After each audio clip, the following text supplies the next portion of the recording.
강아지 간식 건강에 좋다고 믿고 주는 경우 많죠? 그런데 간식 하나에 강아지의 생명을 위협할 수 있는 성분이 숨어 있을지도 모릅니다. 색깔, 향, 말랑한 식감까지 괜찮아 보였던 간식들 중에서도 정말 위험한 것들이 있어요. 오늘 영상에서는 반드시 피해야 할 간식 10가지와 안전한 대체 간식까지 알려드릴게요. 강아지한테 자일리톨은 조용한 독이에요. 단 1g만 먹어도 위험합니다. 사람한테는 아무 문제 없는데 강아지 몸에 치명적으로 작용하죠. 무설탕껌, 다이어트용 캔디, 심지어 땅콩버터나 구강청결 간식에도 자일리톨이 들어있어요. 많은 보호자들이 자일리톨이 들어간 걸 모르고 먹이는 경우가 생각보다 많습니다. 강아지가 자일리톨을 섭취하면 혈당을 조절하는 인슐린이 급격히 분비돼서 10분에서 30분 사이에 저혈당 쇼크가 올 수 있어요. 갑자기 휘청거리거나 숨을 빨리 쉬거나 눈빛이 풀리면 위험 신호입니다. 자일리톨은 간을 심각하게 손상시킬 수 있고 경우에 따라 생명을 위협하는 결과로 이어질 수 있습니다. 특히 주의할 점은 강아지 전용 땅콩버터에도 자일리톨이 들어있는 경우가 있다는 겁니다. 작은 한 스푼의 간식도 강아지에게는 생각보다 큰 영향을 줄 수 있기 때문에 간식을 고를 때는 포장 뒷면 성분표에 자일리톨이 포함되어 있지 않은지 꼭 확인해주세요. 무가당 천연 땅콩버터나 성분이 단순한 동결건조 간식이 더 안전합니다. 맛보다 항상 건강을 먼저 생각해주세요. 작은 실수 하나가 강아지 건강을 해칠 수 있습니다. 내가 먹는 건 괜찮지만 강아지에겐 너무 다르게 작용한다는 점 꼭 기억해주세요. 강아지가 제일 좋아하는 간식 중 하나가 육포죠. 고기 냄새 진하고 질감도 쫄깃해서 눈빛부터 달라지니까요. 하지만 몇 년 전 미국에서 중국산 육포 간식으로 1000마리가 넘는 강아지가 목숨을 잃은 일이 있었어요. 정확한 원인이 밝혀지지 않았는데도 같은 제품이 여러 번 리콜됐고 피해는 계속됐습니다. 겉보기엔 단순히 말린 고기 같지만 제조 과정에서 어떤 고기를 썼는지 어떤 약품이나 방부제가 들어갔는지 확인하기 어려워요. 육포는 오래 보관해야 하니까 강한 방부제나 나트륨이 과하게 들어가 있는 경우도 많고 오염된 원육이 제대로 처리되지 않은 채 간식으로 만들어지는 경우도 있습니다. 강아지 몸은 사람보다 작고 해독 능력도 훨씬 약해서 한두 번 먹고 멀쩡해 보여도 간과 신장은 서서히 손상될 수 있어요. 특히 체구가 작은 아이일수록 그 영향은 훨씬 더 큽니다. 육포 간식을 고를 땐 성분표가 짧고 고기 외에 다른 첨가물이 거의 없는 게 좋아요. 국산 원육, 무첨가, 저온 건조 이런 단어가 정확하게 표기돼 있어야 안심할 수 있어요. 그보다 더 좋은 방법은 직접 고기를 삶거나 구운 후 얇게 썰어서 냉장 또는 냉동 보관해 두는 거예요. 조금 번거로워도 훨씬 안전하고 신선하죠. 간식 하나가 강아지에겐 하루 중 가장 반가운 순간이니까 그 행복한 시간에 몸에 해로운 걸 주면 안 되겠죠? 건강한 간식 하나가 오늘 하루도 기분 좋게 만들어줄 수 있어요. 포도는 강아지에게 정말 위험한 음식 중 하나입니다. 문제는 정확한 위험 용량이 없다는 거예요. 작은 포도 한 알, 말린 건포도 몇 알만 먹어도 신장이 망가지는 사례가 꾸준히 보고되고 있습니다. 간식을 고를 때 포도 맛이나 건포도 함유처럼 쓰인 제품이 있다면 반드시 피해야 해요. 실제로 어떤 제품에는 건포도가 통째로 들어가 있기도 하고 강아지가 몰래 식탁에 올라가 한두 알을 주워 먹는 일도 자주 발생합니다. 포도 속에 어떤 성분이 강아지에게 독이 되는지 아직 완전히 밝혀지진 않았지만 분명한 건 소량이라도 먹으면 갑자기 구토, 무기력, 식욕부진이 나타날 수 있고 빠르게 치료하지 않으면 몇 시간 만에 급성 신부전으로 이어질 수 있다는 점이에요. 초기 증상이 심하지 않더라도 검사해보면 이미 콩팥 수치가 올라가 있는 경우가 많습니다. 강아지는 몸이 작고 해독 기능도 사람보다 훨씬 약하기 때문에 한 번의 실수가 치명적인 결과를 볼 수 있습니다. 특히 건포도는 말라서 당이 농축되어 있기 때문에 포도보다도 훨씬 위험해요. 달콤한 간식을 주고 싶다면 단호박 큐브나 고구마 말랭이처럼 당은 있지만 안전한 재료로 만든 무첨가 간식이 훨씬 좋은 대안입니다. 이 정도는 괜찮겠지가 강아지에게는 절대 아닐 수 있어요. 포도와 건포도는 단 한 알도 예외 없이 절대 금지입니다. 가죽껌은 딱딱하게 말린 채로 처음엔 잘 안 씹혀요. 그런데 한참 물고 빨다 보면 점점 끝이 부드러워지고 말랑해지죠. 문제는 그 시점이에요. 강아지 입장에서 말랑한 부분은 씹는 것보다 삼키기 쉬운 조각처럼 느껴집니다. 그래서 조각이 커도 꿀꺽 삼켜버리는 일이 생겨요. 식도에 걸리면 숨이 막힐 수 있고 장에 걸리면 구토와 목통, 심하면 장폐색으로 이어져 수술까지 가게 됩니다. 실제로 병원 응급실에 오는 사례 중 가죽껌 조각이 장에 걸린 경우가 꽤 많다고 해요. 게다가 우리가 생각하는 가죽은 천연 소재지만 가죽껌 제조 과정은 그렇지 않아요. 동물 가죽을 표백하고 접착제를 써서 단단하게 말리는 과정에서 포름알데히드 같은 유해물질이 남을 수 있어요. 문제는 이런 처리 과정을 제품 라벨에 정확히 표시하지 않아도 된다는 점이죠. 겉보기엔 깨끗하고 하얗게 보이지만 안전하다는 보장은 없습니다. 색이나 향을 더해 강아지의 흥미를 끌게 만들수록 원재료나 처리 과정이 더 불투명할 가능성도 높아요.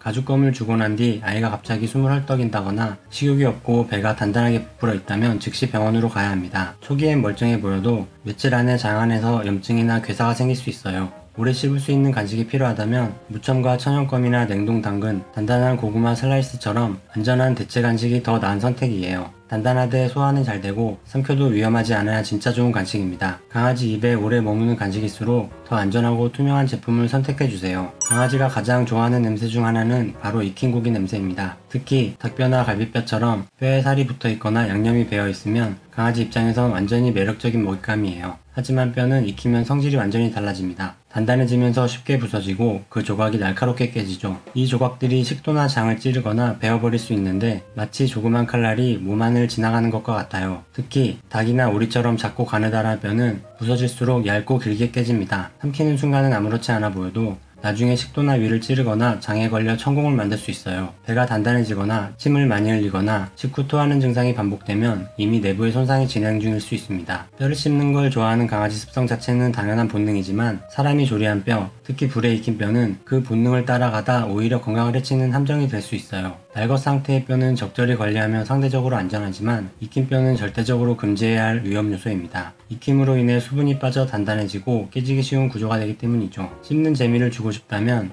수의사가 인증한 뼈 모양의 천연 간식이나 무첨가 고구마처럼 천천히 녹는 식감을 가진 제품이 더 좋습니다. 아이를 위한 보상이 상처가 되지 않도록 익힌 뼈만큼은 절대 먹이지 않도록 철저히 관리해주세요. 생뼈 간식은 한동안 큰 인기를 끌었죠. 자연식, 원시식단 같은 이름으로 마치 자연 그대로를 주는 것이 더 건강하다는 메시지와 함께 말이에요. 강아지는 원래 육식동물이고 야생에서는 뼈를 씹어왔기 때문에 생뼈가 더 안전하다고 믿는 분들도 많습니다. 익힌 뼈는 부서지며 날카롭게 깨지지만 생뼈는 비교적 유연해서 덜 위험하다는 주장도 있죠. 하지만 실제로는 꼭 그렇지만은 않습니다. 생뼈 역시 크기나 강도에 따라 식도에 걸리거나 이가 부러지거나 장 안에서 소화가 안 되는 문제가 생길 수 있어요. 너무 작거나 딱딱한 뼈는 삼키는 순간에는 괜찮아 보여도 며칠 뒤 장 안에서 문제를 일으키는 경우가 많습니다. 또한 보관 상태가 좋지 않으면 살모넬라균이나 리스테리아 같은 식중독균에 감염될 위험도 있어요. 생뼈를 자주 주는 경우 입안에 상처가 생기거나 잇몸 염증이 심해지는 경우도 있습니다. 강아지가 갑자기 사료를 안 먹는다거나 입 주변을 자꾸 긁는다면 뼈 간식이 원인일 수 있어요. 수의사가 인증한 치석관리용 천연껌이나 껍질째 말린 고구마 뼈 간식처럼 씹으면서도 안전하게 소화되는 대체 제품을 사용하는 게 더 바람직해요. 자연적인 재료라도 가공되지 않았다는 점 자체가 반드시 안전하다는 뜻은 아닙니다. 자연이라는 이름 아래 숨어있는 위험을 보호자가 한 번 더 확인해주는 게 중요합니다. 치즈, 삼겹살 기름, 베이컨 조각, 냄새가 진하고 기름기 있는 음식은 강아지에게도 큰 유혹이 됩니다. 간식을 줄 땐 잘 먹으니까 좋아하니까 하는 마음이 앞서기 쉬운데요. 고지방 간식은 강아지 몸에 큰 부담이 됩니다. 특히 가장 조심해야 할 질병이 췌장염인데요. 췌장은 지방을 분해하는 소화효소를 분비하는 기관인데 기름진 음식을 갑자기 많이 먹으면 췌장이 과도하게 반응하면서 스스로를 공격하게 됩니다. 구토, 복통, 무기력, 설사처럼 갑작스럽게 컨디션이 무너지는 게 특징이에요. 소형견이나 중년 이후의 아이들에게서 더 자주 발생하고 반복되면 만성 췌장염으로 이어지기도 합니다. 식사 외에 간식으로 자주 기름진 걸 주는 습관이 있다면 누적되어 어느 날 갑자기 증상이 터질 수 있어요. 그리고 지방이 많으면 칼로리도 높아져 비만으로 이어지기 쉽습니다. 살이 찌면 무릎과 허리에 무리가 가고 당뇨병이나 심장질환의 위험도 커지죠. 사람은 한두 입 먹고 멈출 수 있지만 강아지는 양 조절을 스스로 할 수 없습니다. 보호자가 대신 그 브레이크를 밟아줘야 합니다. 고소한 간식을 찾는다면 단백질 중심의 동결건조 간식이나 저지방 고단백 육류 간식을 선택하는 게 좋습니다. 기름기 있는 간식은 순간의 기쁨을 줄 수 있지만 반복되면 평생 관리해야 하는 병이 될 수 있습니다. 그레인 프리,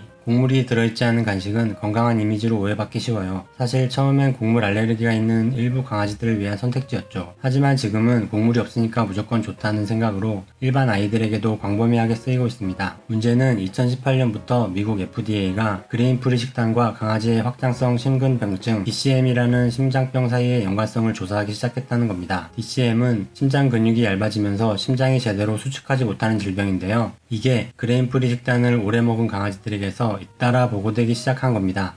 그레인프리 간식이나 사료는 감자, 렌틸콩 같은 식물성 재료를 많이 사용하는데 특정 영양소의 흡수를 방해하거나 심장에 필요한 타우린 합성에 영향을 줄 수 있다는 분석도 있어요.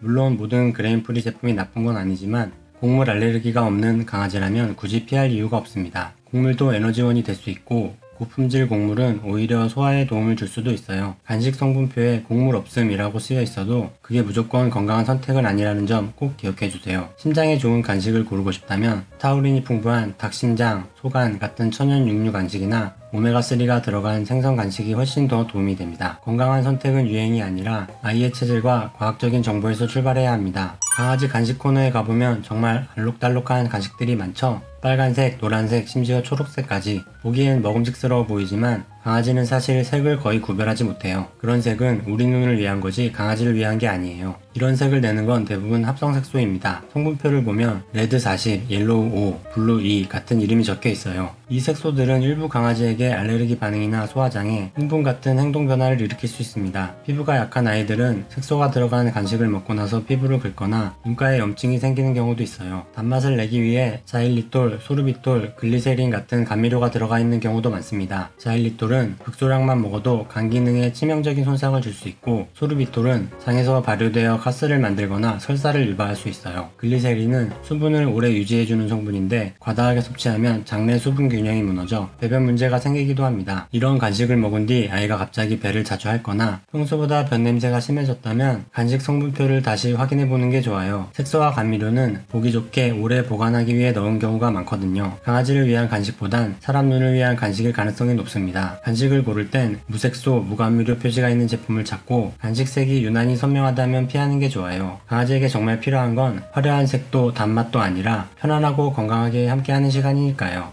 촉촉하고 말랑한 간식은 주기도 편하고 아이도 정말 잘 먹어요. 훈련할 때, 외출할 때, 긴장을 풀어줄 때 유용하게 자주 쓰이죠. 말랑한 식감을 오래 유지하려면 소르비톨, 글리세린, 프로필렌 글리콜 같은 수분제라는 성분이 들어갑니다. 소르비톨은 단맛도 내고 수분도 잡아주는 당 알코올인데요. 몸에 잘 흡수되지 않기 때문에 장 안에서 발효되며 가스가 차고 배가 더부룩해지거나 설사로 이어질 수 있어요. 특히 나이가 많거나 소화력이 약한 아이들에게는 이런 변화가 더 크게 느껴집니다. 글리세린은 피부 보습제로도 쓰이는 성분인데요. 간식에 많이 들어가면 장 속 수분 균형이 무너져 배변이 묽어지거나 횟수가 늘어날 수 있어요. 프로필렌 글리콜은 주로 수분을 오래 유지시키기 위해 첨가합니다. 사람용 제품에도 쓰이지만 강아지에겐 과량 섭취 시 적혈구 손상이나 간 신장에 부담을 줄 수 있어요. 현재는 일부 국가에서 반려동물용 식품의 사용을 제한하거나 금지하고 있기도 합니다. 이런 간식을 먹은 뒤 변 냄새가 유독 심해졌다거나 변 상태가 자주 바뀐다면 성분표에 이런 수분제가 들어있지는 않은지 꼭 확인해 보셔야 해요. 그리고 말랑한 식감에 익숙해진 아이들은 단단한 사료를 거부하거나 더 달고 자극적인 간식만 찾게 되는 경우도 있습니다. 그래서 말랑한 간식은 매일 주는 간식보다는 정말 필요할 때만 주는 한정 보상 정도로 생각하시는 게 훨씬 안전합니다. 성분표에 이런 단어가 반복적으로 보인다면 너무 자주 오래 주지 않도록 조심해주세요. 간식은 입에서 끝나는 게 아니라 먹고 난 뒤 뱃속까지 편안해야 진짜 좋은 간식입니다. 식감보다 소화, 기호성보다 건강, 내 아이가 오랫동안 건강하게 먹을 수 있는 간식을 고르는 게 진짜 사랑입니다. 보기 좋은 간식이 꼭 건강한 간식은 아닙니다. 표시가 화려할수록 성분표는 더 꼼꼼히 살펴봐야 해요. 불필요한 첨가물보다는 단순한 재료와 안전한 식감이 진짜 좋은 간식입니다. 단 한 번의 간식도 아이의 평생 건강에 영향을 줄 수 있다는 점 꼭 기억해주세요. 당신의 따뜻한 관심이 더 많은 반려견에게 건강을 지키는 정보를 전해줄 수 있습니다. 구독, 알림 설정 눌러두시면 다음 영상에서도 반려생활에 유익한 정보를 놓치지 않고 보실 수 있어요. 그럼 오늘도 건강하고 행복한 반려생활 되세요. 감사합니다.